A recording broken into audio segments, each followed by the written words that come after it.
Hello, and welcome to day 26 of 30 Days of Differences. Do you know the difference between Q and Q? Let's talk about it. So when you see Q, C-U-E, think of a noun or verb that is a signal or reminder telling someone when to act. And when you see Q, Q-U-E-U-E, think of a noun or a verb meaning a line of people or things waiting for their turn.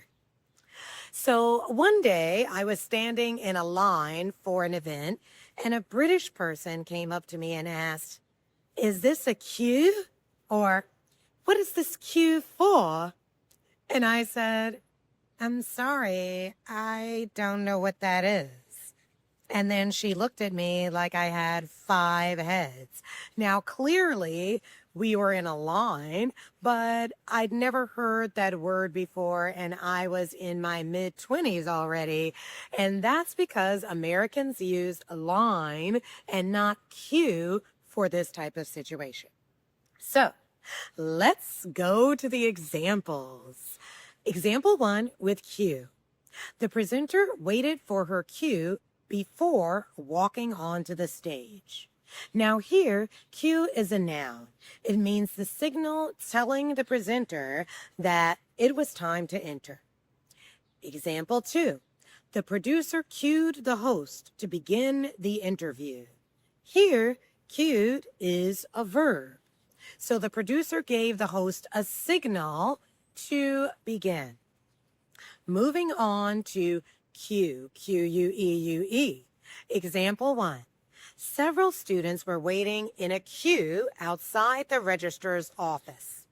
Now here, queue is a noun. It refers to a line of students waiting for assistance. Example 2.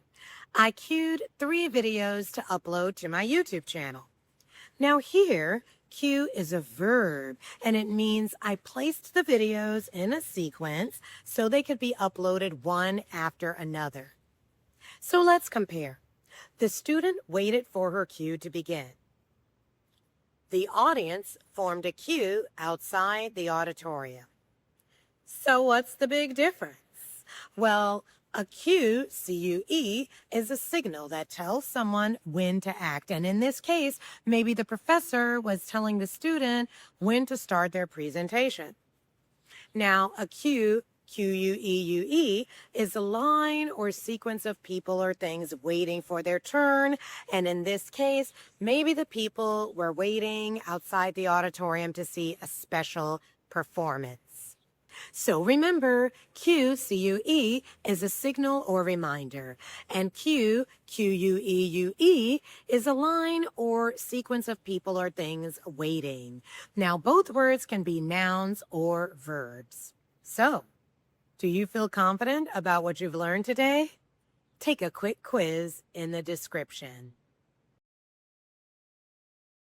If this lesson helped you, I'd love to have you here. I'm posting a new grammar or vocabulary difference every day, so subscribe if you would like to follow the whole series. And if you're interested in receiving more practical English tips and future WITIC updates, sign up using the link in the description. Thanks for tuning in, and I'll see you tomorrow for another Day of Differences.